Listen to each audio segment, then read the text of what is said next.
But you wonder whether that'll really happen or not, because the altcoins don't thrive based on adoption. They Well, thrive based on here's a pump and dump. question. Here's a question: is the reason why? And yes, I know there's political reasons and there's inertia, but is the big reason why it's SegWit and Lightning Network are going to take slower to adopt because most people are just hodling.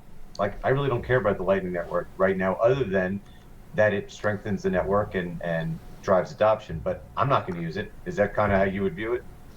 Well, it really depends on which part of Bitcoin matters to you. And not all parts of Bitcoin matter the same to all people. So if you live in Venezuela, then you care about the transactional ability of Bitcoin greatly.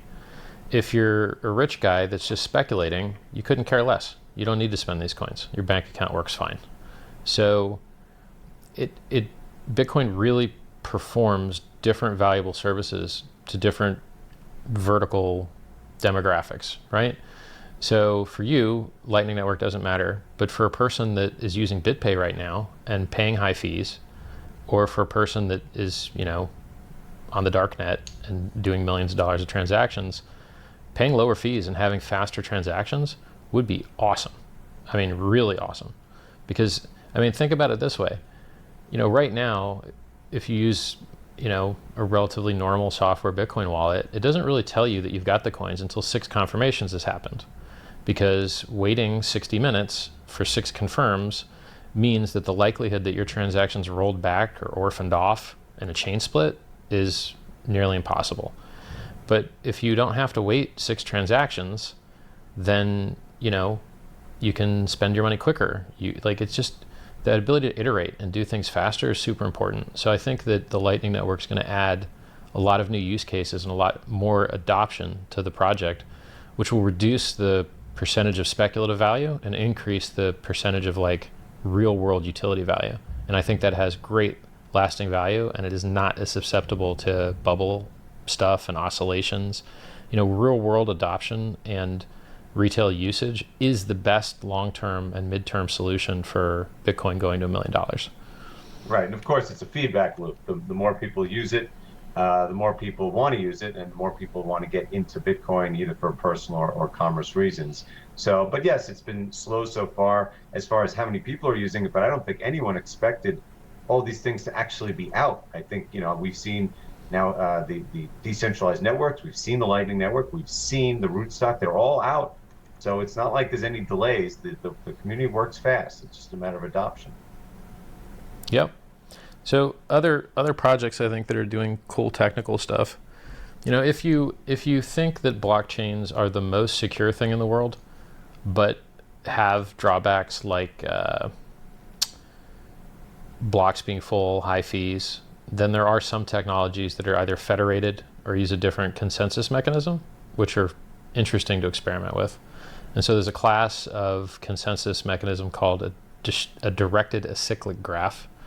And some popular projects on that space would be Byteball, Raiblocks, IOTA. I think those are the top 3 that I can think of that use directed acyclic graph. My favorite's Byteball. I think IOTA's a piece of trash, and it is, so you know. So And apparently, how many altcoins do you actually like? Because you say you like Byteball. How many do you actually think highly of? well, not many. So Litecoin's kind of cool because it's a test net for some features that, you know, you may be scared to roll out on Bitcoin, but like for instance, SegWit rolled out first on Litecoin before it rolled out on Bitcoin.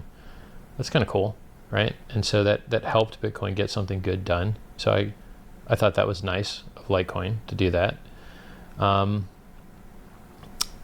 don't really like the fake crypto so much, like Ripple and things that don't have decentralized censorship resistance. But if you were gonna buy Ripple, I'd probably like Lumens over Ripple. I'm really partial to those things that were fairly distributed and particularly handed out to people that had Bitcoins.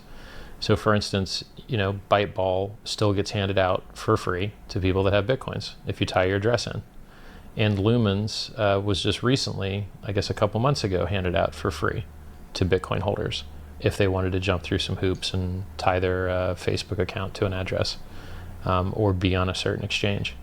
So I am partial to projects that were airdropped to Bitcoin holders, and it's not just because it rewards people that had the real crypto, the Bitcoin, but it's also just because I know more about the projects. You know, I as a Bitcoin holder, I have more incentive to learn about the projects that are handed out to people that hold Bitcoin than the myriad of projects where you have to participate in the pump and dump in order to play, right? Like, there's so many new cryptos coming out that it's very hard reading all day long to keep up with all of them, right?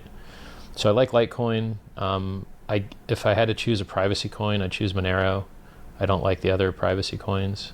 If I had to choose a distributed acyclic graph play to not have mining and not have block sizes, I would choose Byteball. It has smart contracts. It has an anonymous send feature. It has oracles built in. It's got sports betting built in. It's got a exchange built into the client. The client's multi-platform. The price should be 10 times higher than it is. It's really got a lot of super cool technology in it.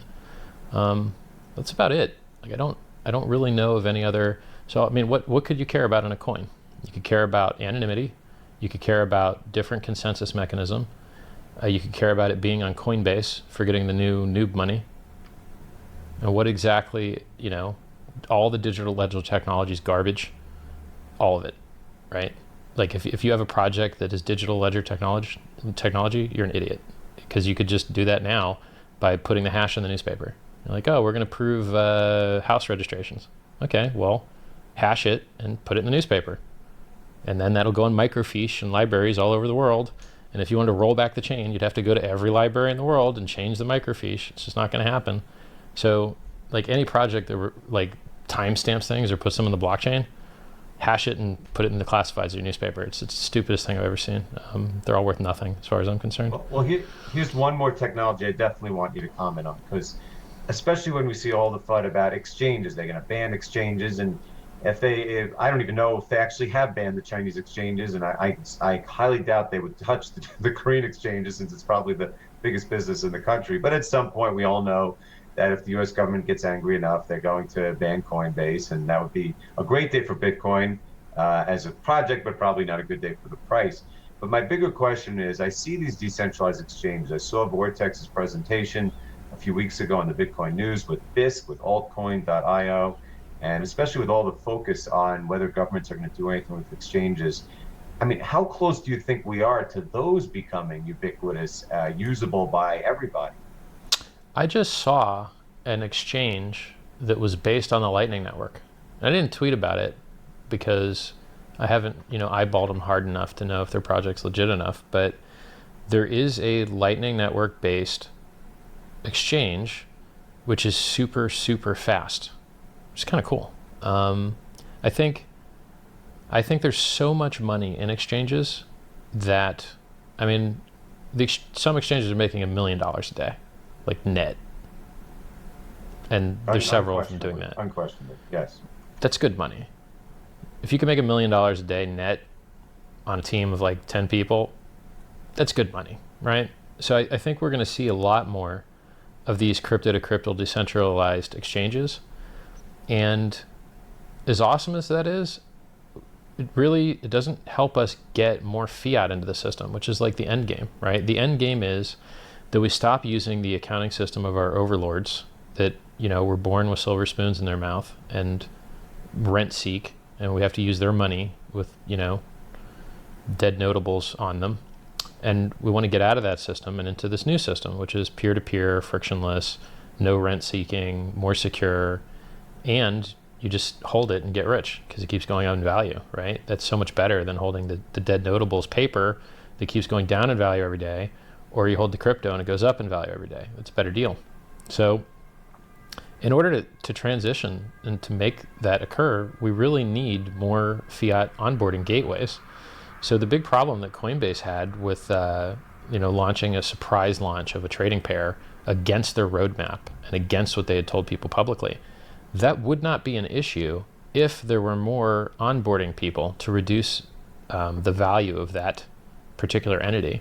And the only reason that particular entity is important or valuable now is because they were able to overcome the regulatory hurdles. So if everyone and their cousin could just sell Bitcoin over localbitcoins.com at scale, Coinbase wouldn't matter so much, right?